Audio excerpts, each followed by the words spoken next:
है, लेकिन 10th में भी यह कॉमन है, 9th और 10th दोनों के लिए कॉमन है। बहुपद को पढ़ने जा रहे हैं हम लोग। बहुपद में कुछ बातें हम लोग जान चुके हैं। 10th क्लास में बहुपद का क्लास संपूर्ण किए हुए हैं, पुनः इसको हम लोग कर रहे हैं, जिससे 10th क्लास के विद्यार्थी इसको देख करके अपना रिवीजन कर सकते हैं और 9th क्लास के विद्यार्थी इसको पढ़ सकते हैं।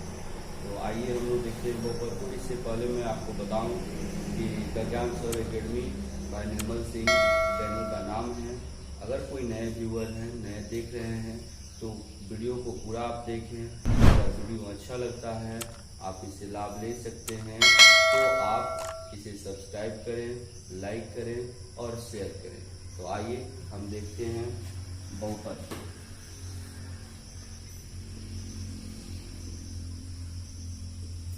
बहुपद यानी पॉलिनोमियल। सबसे पहले हम जानेंगे कि बहुपद क्या होता है, बहुपद तक हम पहुंचते कैसे हैं। तो पहले हम जानेंगे इसके लिए व्यंजक। हम ऑलरेडी जानते हैं कि हम मैथ पढ़ते हैं, उसमें संख्या का काम करते हैं और संख्याएं जो होती है दो होती हैं। कौन कौन संख्या होती है? एक संख्या होती है चर और एक संख्या होती है अचर। अर्थात चर और अचर से संयुक्त संख्या या संयुक्त गणितीय रूप को हम क्या कहते हैं? व्यंजक कहते हैं। यानी चर एवं अचर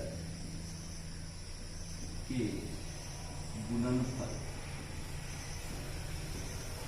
को व्यंजक कहते हैं। व्यंजक कहते हैं, या इसको ऐसे भी कह सकते हैं कि चर एवं अचर से संयुक्त गणितीय स्वरूप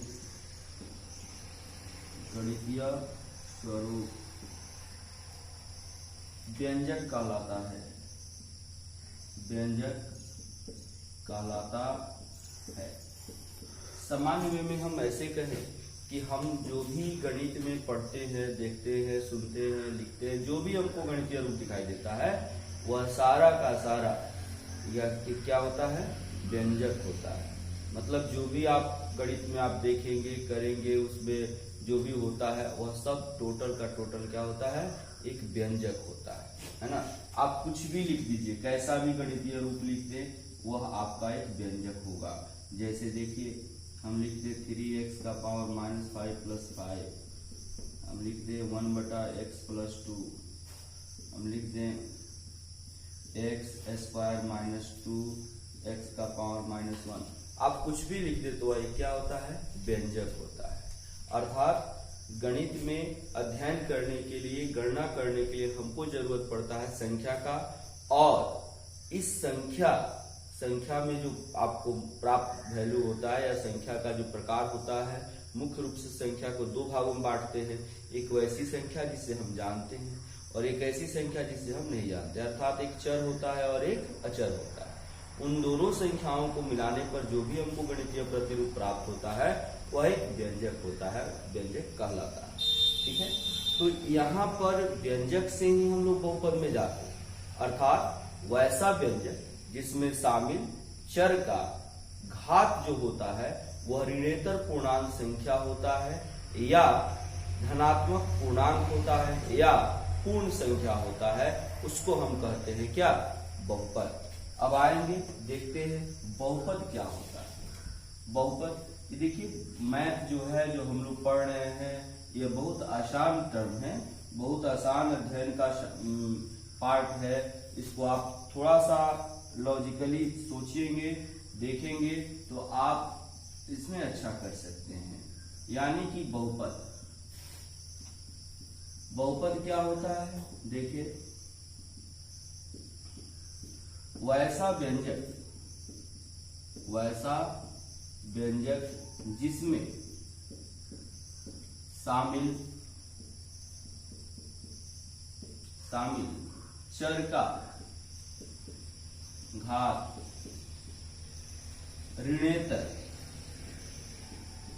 ऋणेतर पूर्णांक या धन पूर्णांक या पूर्ण संख्या होता है, पूर्ण संख्या होता है,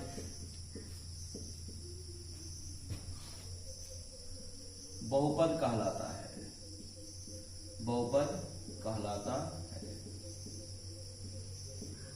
ठीक है, जैसे अब इसमें चूंकि यह चर पर निर्भर कर रहा है तो इसको हम डिनोट भी करेंगे। तो बहुपद को उसमें शामिल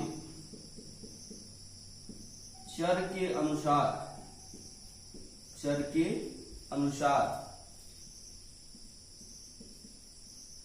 पी चर से प्रकट करते हैं। अर्थात कहने का हमारा अभिप्राय यह है कि जिस चर पे निर्भर करेगा कोई बहुपद p लिखेंगे और वह चर लिखेंगे। यदि बहुपद x चर पर निर्भर कर रहा है तो px होगा, अगर y पर निर्भर कर रहा है उसमें y है तो py लिखेंगे, है ना।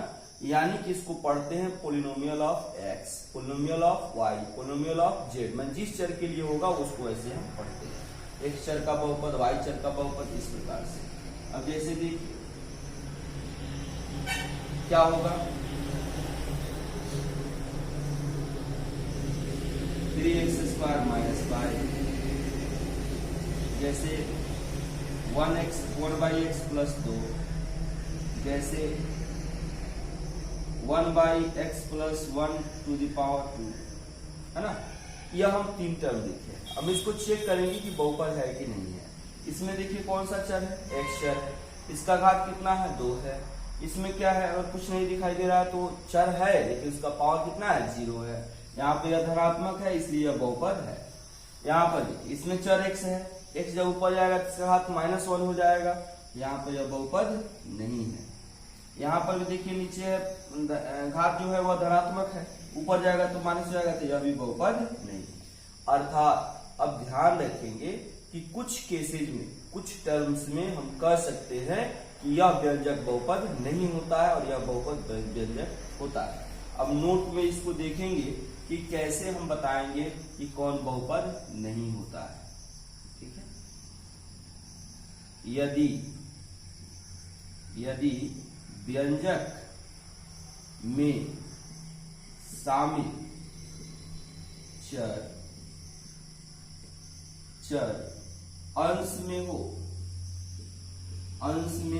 हो तथा उसका घात भिन्न दशमलव ऋणात्मक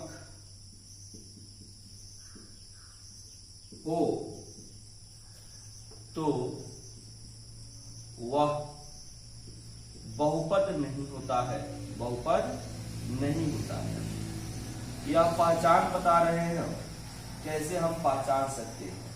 ठीक है, दूसरा देखिए, यह अगर चर अंश में है, अंश कहने का मतलब कि हर का मान क्या हो, 1 हो, उस स्थिति में अगर आपका चर का घात क्या है, ऋणात्मक है, दशमलव है, भिन्न है, तो वह किसी भी स्थिति में बहुपद नहीं हो सकता है ना। फिर देखिए, यदि चर हर में हो तथा उसका घात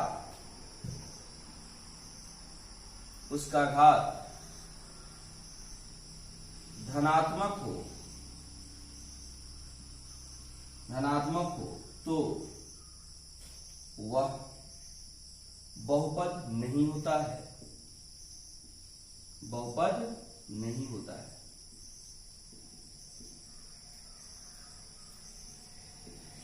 और इसके अलावा तीसरा पॉइंट जो है हम लिख सकते हैं, बता सकते हैं क्या, यदि चर करनी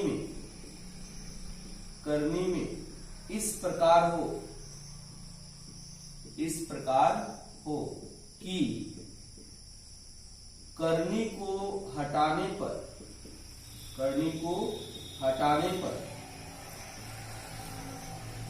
चर का घात धन पूर्णांक प्राप्त नहीं होता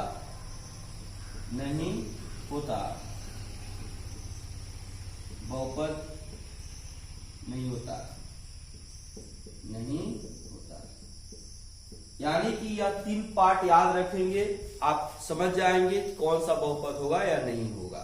पहला, आपको यहाँ पे यह ध्यान रखना है कि किसी भी व्यंजक में शामिल चर का घात यदि माइनस में है, यदि दशमलव में है, यदि आपको क्या कहते हैं कि भिन्न में है, तो उस स्थिति में आपका वह व्यंजक बहुपद नहीं होगा। यह कब होगा?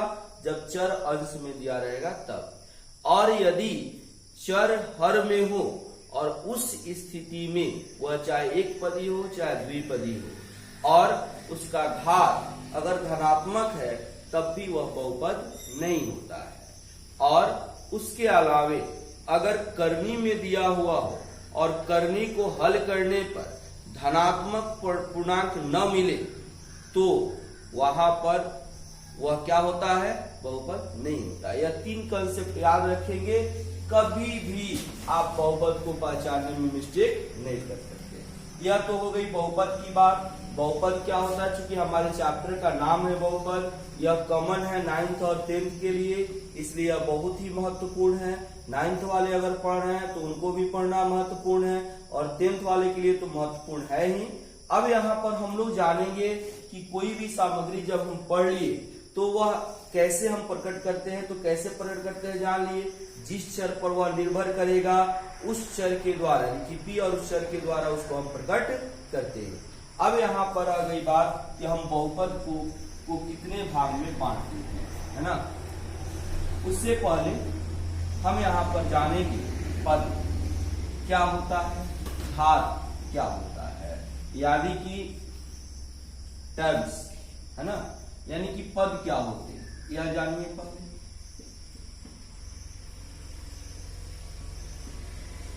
देखिए, पद का मतलब यह हो गया किसी भी व्यंजक या बहुपद में प्लस यानी कि धनात्मक और ऋणात्मक चिन्हों के द्वारा जितने भी व्यंजक या बहुपद को हम मिला करके रखते हैं, संयोजित करके रखते हैं, वह मिलाए गए संपूर्ण बहुपद या व्यंजक उसके क्या कहलाते हैं? पद कहलाते हैं। अब देखिए यहां पर किसी भी व्यंजक या बहुपद में धनात्मक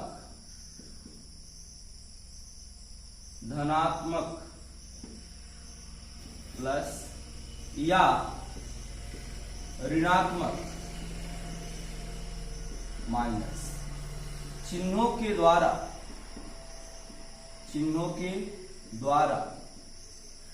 जितने भी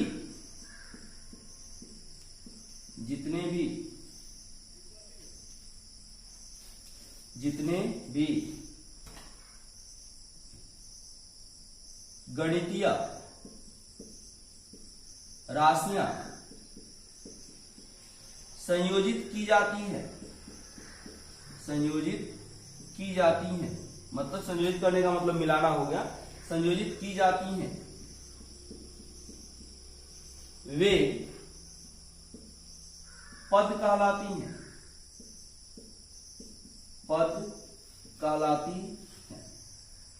ठीक है, जैसे ध्यान देंगे हम लिखे px जैसे ही लिखे, इसका मतलब यह हो गया कि अब यहाँ पे एक बहुपद आने वाला है। कैसा बहुपद आने वाला है? तो x चर का बहुपद आने वाला है। हमने लिखा 1/3 x²। एक बात ध्यान रखेंगे, हमको इससे मतलब नहीं है कि इसमें आने वाला जो अचर पद है वह कैसा है, पूर्णांक है कि नहीं है, परिमेय है कि नहीं है, उससे हमको कोई मतलब नहीं है। हमको मतलब है चर से। चर का जो घात है वह धनात्मक पूर्णांक होना चाहिए। कितना -x+1। अब इसमें देखिए माइनस और प्लस के द्वारा कितने पद संयोजित है? 3, 1, 2 और 3। तो हम क्या लिखेंगे यहाँ पे? पदों की संख्या कितनी हो गई? यहाँ पे पद हो गए 3। ऐसे ही जितने भी आपको लिखे जाते हैं, जैसे हम लिखे py, है ना, और यहाँ पर लिख दिए 5। यहाँ पे y है और y का पावर कितना है? 0 है, तो अकेला है। यहाँ पर पद कितने हो जाएंगे? 1।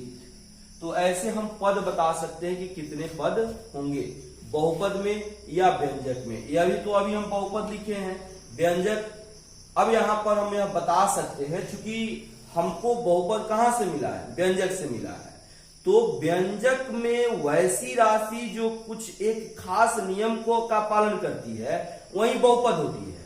यानी कि सारी जो व्यंजक की राशियां होती हैं वो बहुपद नहीं होती है, लेकिन बहुपद जो होते हैं चूंकि व्यंजक से प्राप्त होते हैं, इसलिए सारा जो बहुपद होता है वह एक व्यंजक होता है। तो उसको भी हम यहां पर लिख सकते हैं, बता सकते हैं। क्या? सभी व्यंजक बहुपद नहीं होते हैं,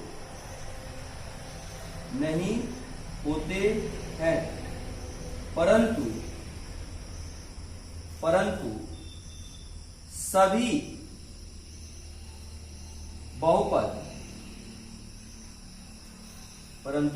सभी बहुपद व्यंजक होते हैं। यह हो गई बहुपद और व्यंजक की बात। उसका पद। अब जानेंगे बहुपद का घात, इसको भी देखेंगे। बहुपद का क्या घात होता है?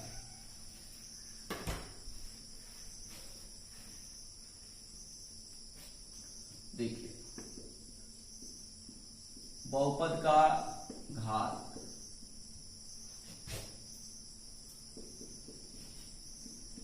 यानी डिग्री ऑफ पोलिनोमियल। ठीक है, ध्यान दें। बहुपद का क्या घात होता है? तो किसी भी बहुपद में चर का जो अधिकतम घात होता है वही बहुपद का घात कहलाता है। यहां पर लिखेंगे, किसी भी बहुपद में शामिल चर का जो अधिकतम घात होता है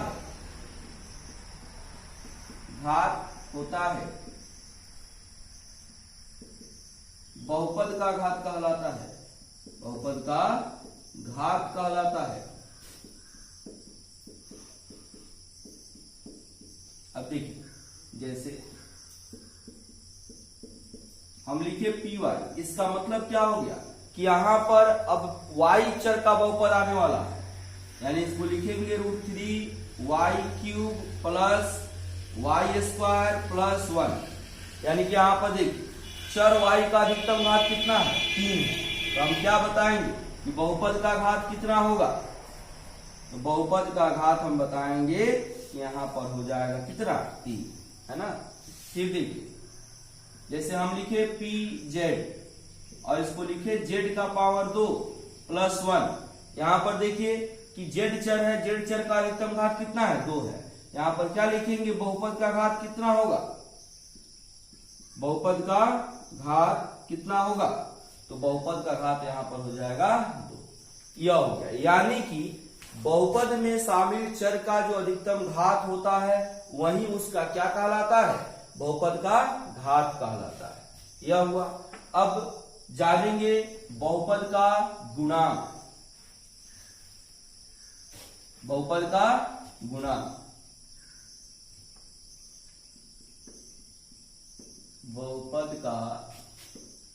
गुणांक यानी कोएफिशिएंट ऑफ पोलिनोमियल। ठीक है, देखिए, तो बहुपद में जो शामिल पद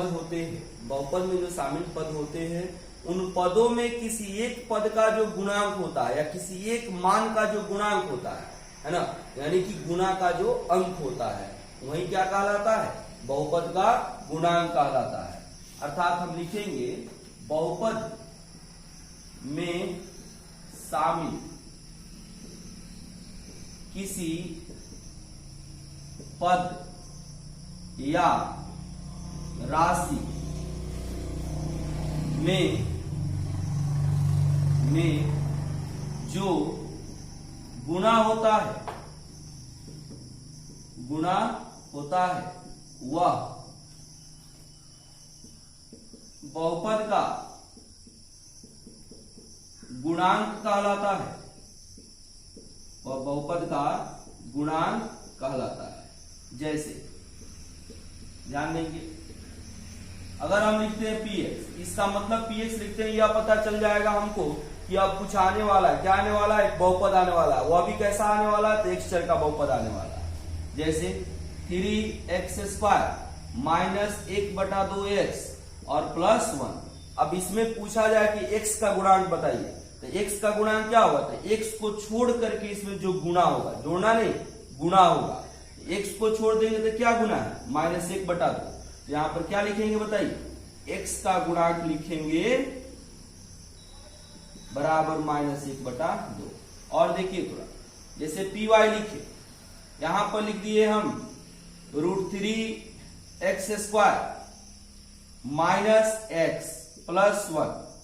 अब देखिए यहां पर पूछा जाए कि x का गुणांक क्या होगा। x तो वर्तमान है, तो कोई भी चीज वर्तमान में तभी होता है जब उसके साथ एक गुना होता है। अगर 0 गुना हो जाएगा तो गायब हो जाएगा। यहाँ पर x के साथ एक गुना है और उसका चिन्ह क्या है, माइनस है, तो यहाँ पे क्या लिखेंगे -1। जैसे x² का गुणांक, तो x² को छोड़ देंगे तो क्या बचेगा, √3। और जिसके साथ चर है ही नहीं, यानी कि अचर पद, तो अचर पद यहाँ कौन है, 1। यहां लिखेंगे अचर पद कौन हो गया, 1। यह हो गया बहुपद का गुणांक। अब देखेंगे अगला,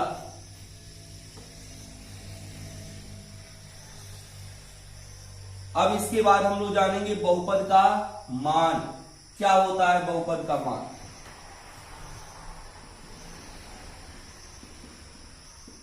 बहुपद का मान यानी वैल्यू ऑफ पोलिनोमियल,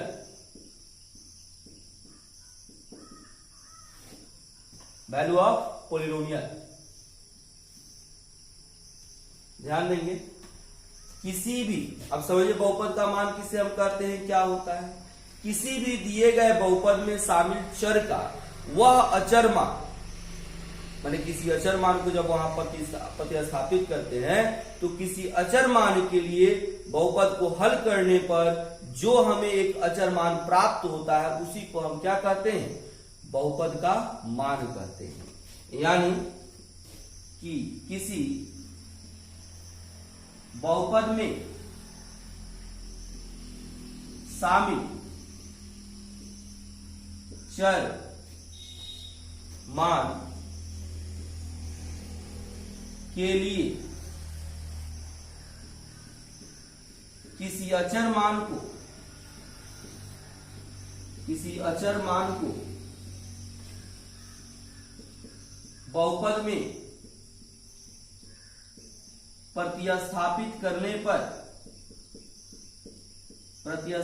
करने पर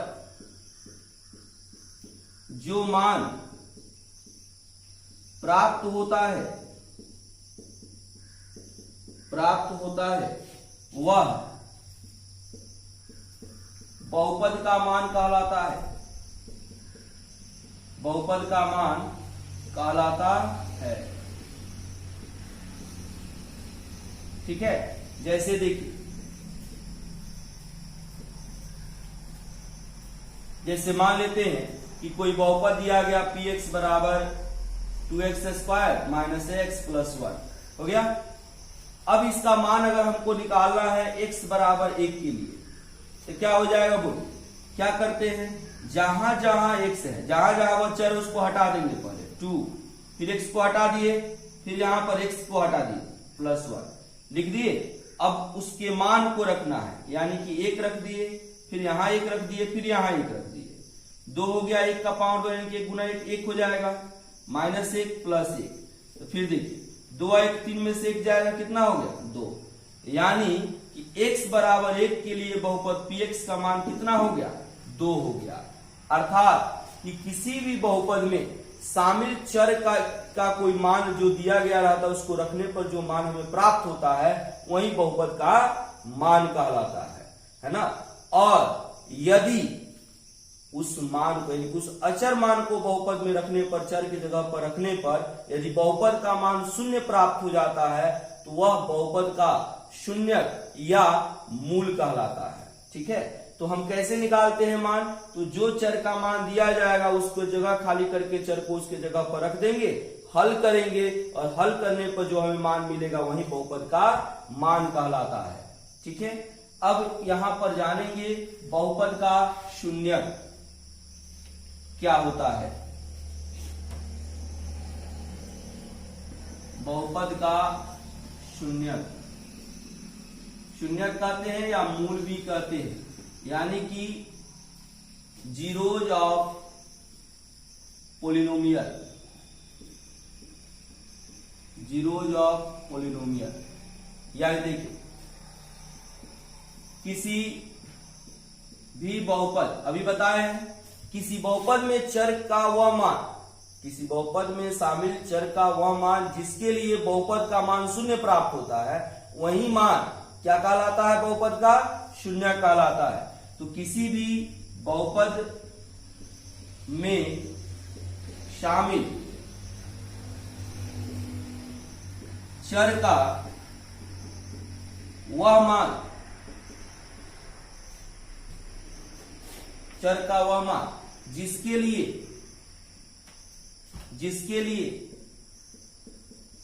बहुपद का मान 0 प्राप्त होता है, 0 प्राप्त होता है, बहुपद का शून्यक कहलाता है, बहुपद का शून्यक कहलाता है।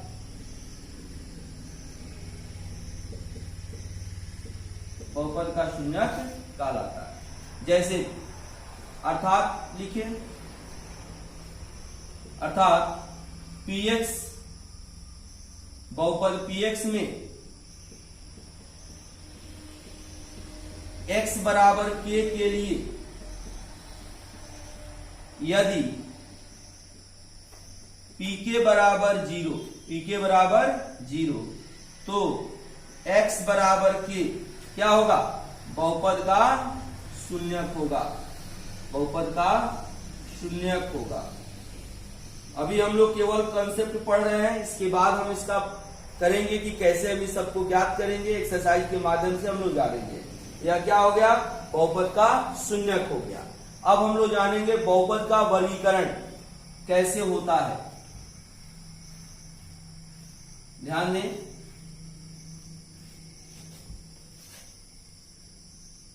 बहुपद का वर्गीकरण,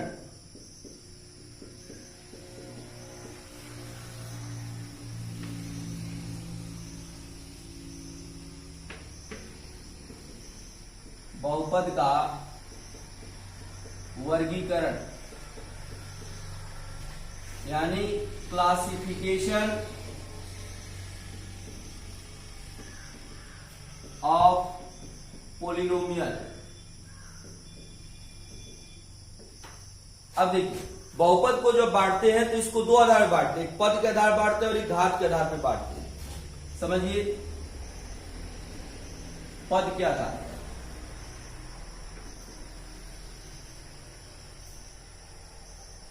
एक को बांटते हैं हम घात के आधार पर। क्या होता है पद के आधार पर? तो जब पद के आधार बांटते हैं तो पहला होता है एक पदी, एक पदी, इसको कहते हैं मोनोमियल, है ना।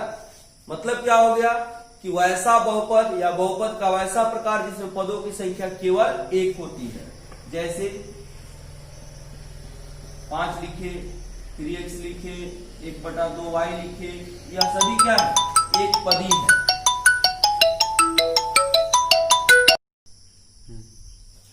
अब देखिए, जैसे दूसरा हम कहें द्विपदी, बाइनोमियल, ठीक है।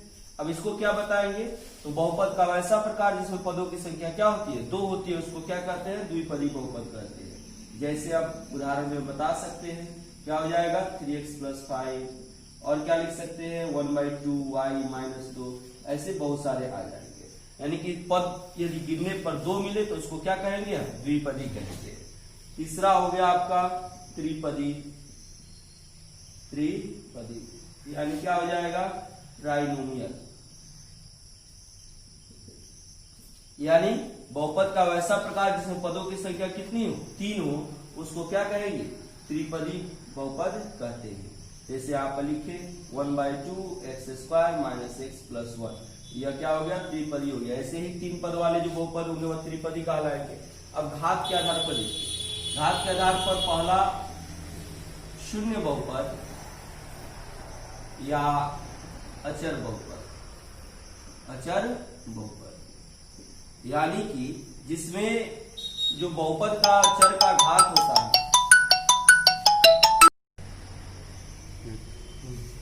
देखिए अब घात के आधार पहला शून्य बहुपद या अचर बहुपद हो जाएगा, अर्थात कि जिसमें आपको चर दिखाई नहीं दे, केवल अचर मान दिखाई दे, उसको हम शून्य बहुपद कहते हैं। अर्थात उसमें शामिल चर का जो घात होगा वह क्या हो जाता है, 0 हो जाता है, इसलिए इसको हम अचर बहुपद भी कहते हैं। जैसे हम लिख सकते हैं कि जैसे 5 - 1/2 √3, यह सभी क्या है, यह सभी आपको अचर बहुपद है। इसके बाद रैखिक बहुपद या एक घातीय बहुपद, क्या हो जाएगा, लीनियर पॉलिनोमियल,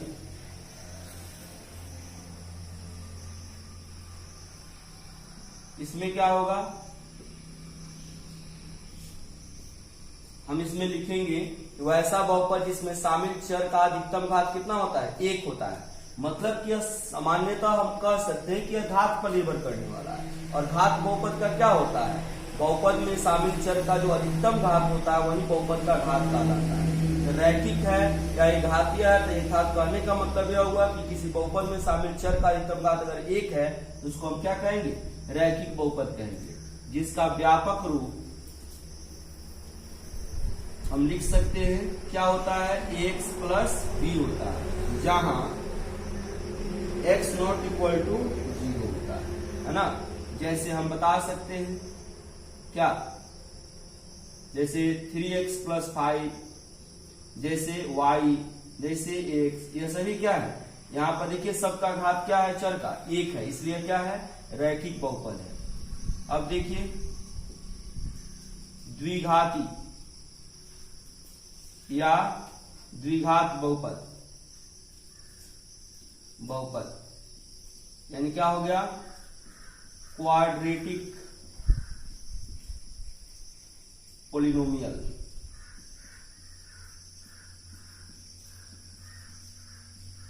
है ना।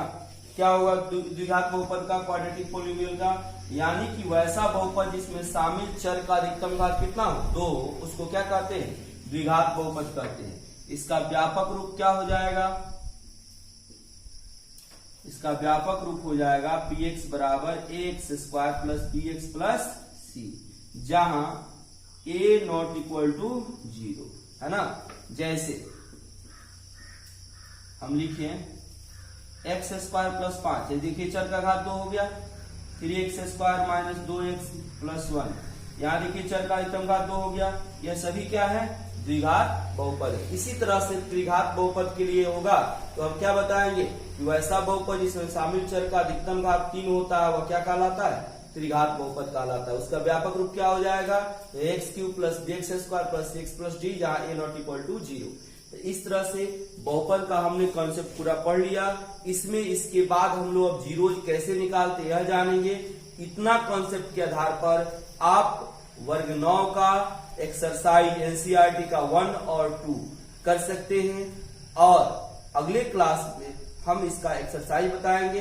एक्सरसाइज अगला जो है 2.1 और 2.2 जो 9th क्लास का है, उस एक्सरसाइज का हमको सॉल्यूशन अगले क्लास में देंगे। धन्यवाद।